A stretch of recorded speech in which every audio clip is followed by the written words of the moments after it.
Hello, എല്ലാവർക്കും Sarus ഗാലയിലേക്ക് സ്വാഗതം. അപ്പോൾ ഞാനിന്നിവിടെ ഉണ്ടാക്കാൻ പോകുന്നത് ചക്ക വരട്ടിയതാണ്.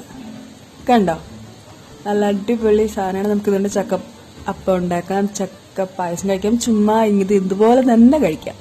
അപ്പം അതിന് വേണ്ടത് ചക്കപ്പഴമാണ്. ചക്കപ്പഴം ഞാൻ കുറച്ച് എടുത്തു വെച്ചിട്ടുണ്ട്, കുറച്ചധികം. ഇത് നന്നായിട്ട് അരയ്ക്കണം കേട്ടോ.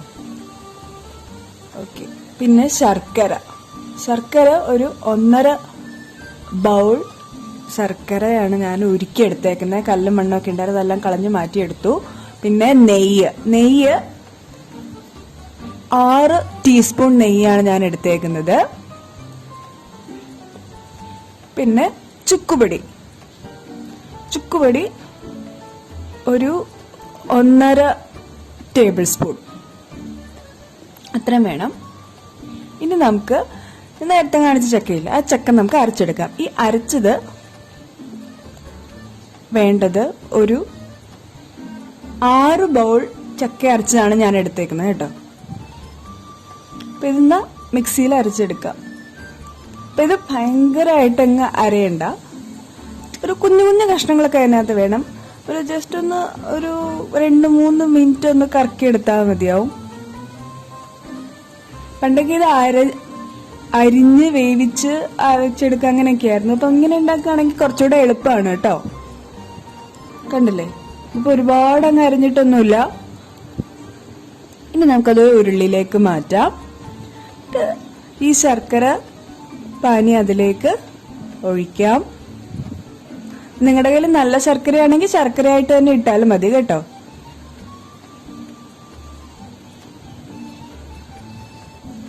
കറുത്ത ശർക്കര മേടിക്കാൻ എപ്പോഴും ശ്രദ്ധിക്കുക, അപ്പോഴേ ആ ഒരു കളർ നമുക്ക് കിട്ടത്തുള്ളൂ. ഇത് നന്നായിട്ട് ഇതെങ്ങനെ ഇളക്കിക്കൊണ്ടേയിരിക്കുക. ഫുള്ള് മിക്സ് ആവുന്നവരെ ഇളക്കുക. പിന്നെ മഴ പെയ്തുകൊണ്ട് ലേശം വെള്ളം കയറിയിട്ടുണ്ട്. അപ്പോൾ കുറച്ചധികം സമയം ഞാൻ എടുത്തു ഇത് വരട്ടിയെടുക്കാൻ. അതിന്റെ വെള്ളം ഫുൾ വലിഞ്ഞു പോകണമല്ലോ.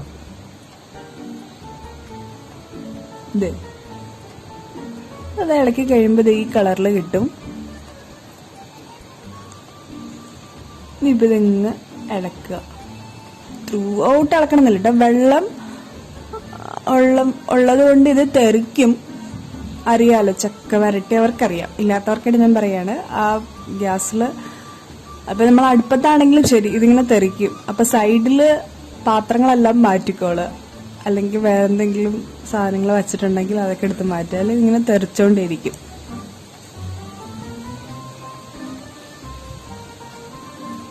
പിന്നെ ഉരുളിയിൽ തന്നെ പറ്റുമെങ്കിൽ ഉണ്ടാക്കാൻ നോക്കുക, അല്ലാന്നുണ്ടെങ്കിൽ നല്ല ചൂട് കട്ടിയുള്ള പാത്രത്തിൽ ഉണ്ടാക്കുക. ഇങ്ങനെ നന്നായിട്ട് ഇടയ്ക്കിടയ്ക്ക് സൈഡൊക്കെ ചേർത്ത് ഇളക്കണം.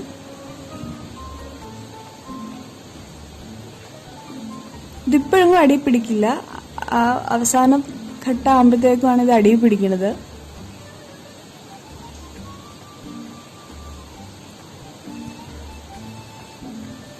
കണ്ടോ, കുറച്ച് കഷ്ണങ്ങളൊക്കെ ഉണ്ടെങ്കിൽ നമുക്ക് ആ ചക്ക വരട്ടിയത് കഴിക്കുമ്പോൾ ആ ഒരു കറക്റ്റ് ആ ഒരു സ്വാദും അസുഖവും നമുക്ക് കിട്ടത്തുള്ളൂ.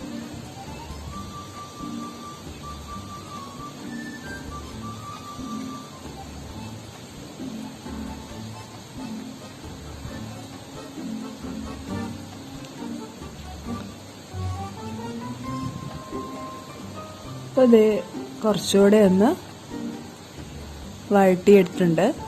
ഇനി ഞാൻ ഇതിലേക്ക് നെയ്യ് ചേർക്കാൻ പോവാണ് കേട്ടോ. 3 ടീസ്പൂൺ നെയ്യ് ആദ്യം ചേർത്തിട്ട് പിന്നെ ബാക്കി ഞാൻ പിന്നെയാണ് ചേർക്കണേ.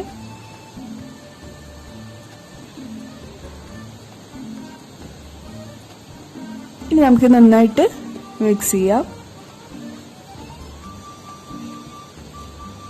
നെയ്യ് ഒഴിക്കുന്ന ഒന്ന് അടി പിടിക്കാതിരിക്കാൻ വേണ്ടിയിട്ട്, പിന്നെ ആ ഒരു സ്വാദ് നമുക്ക് കിട്ടണമല്ലോ, അതിന് വേണ്ടിയിട്ട്.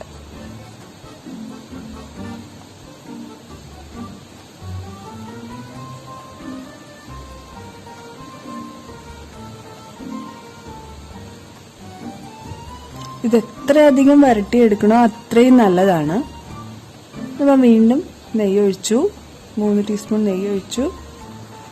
വീണ്ടും നന്നായിട്ട് ഇളക്കി കൊടുക്കുക.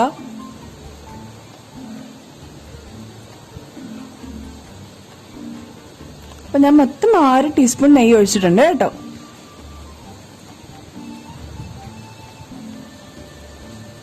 നന്നായിട്ട് ഇളക്കുക. അപ്പൊ ഇത് കണ്ടോ, ഇത് കുറേശ്ശെ ആയി വരുന്നുണ്ട്.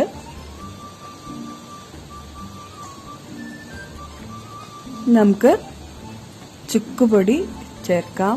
എന്നിട്ട് 5 മിനിറ്റ് കഴിയുമ്പോൾ നമുക്ക് കുറച്ചുകൂടെ കട്ടിയാവും. അപ്പം നമുക്കത് ഓഫ് ചെയ്യാം.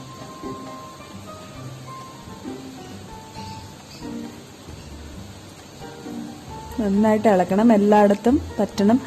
ഇത് ചുക്കുപൊടി എന്തിനാ ചേർക്കണേന്ന് വെച്ചാല് നമ്മുടെ വയറിന്റെ പ്രശ്നങ്ങളൊക്കെ മാറിക്കിട്ടും. ചക്ക കഴിച്ചാൽ ഗ്യാസ് ഉണ്ടാവുന്നതാണല്ലോ, അപ്പൊ അതിന്റെ രൂക്ഷത കുറയ്ക്കാൻ വേണ്ടിയിട്ട് നമ്മൾ ചുക്കുപൊടി ചേർക്കുന്നേ. പിന്നെ നല്ല സ്വാദാണ്.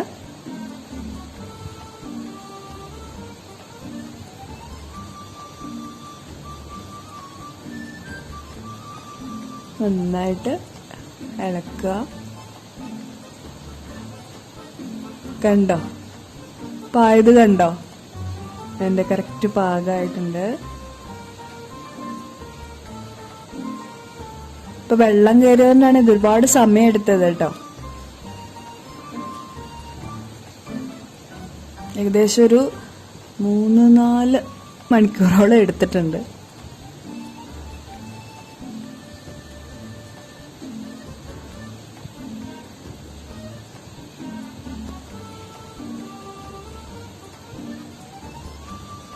നിങ്ങൾക്ക് എല്ലാവർക്കും ഇഷ്ടാവുമെന്ന് വിചാരിക്കുന്നു. അപ്പം നിങ്ങളെല്ലാവരും ട്രൈ ചെയ്ത് നോക്കുക. ഈ ചക്ക വരട്ടിയത് നിങ്ങൾക്ക് എല്ലാവർക്കും ഇഷ്ടാവും. ചക്കപ്പഴം ഉള്ളവർ ട്രൈ ചെയ്ത് നോക്കുക. അപ്പോൾ നമുക്ക് അടുത്ത വീഡിയോയിലൂടെ വീണ്ടും കാണാം.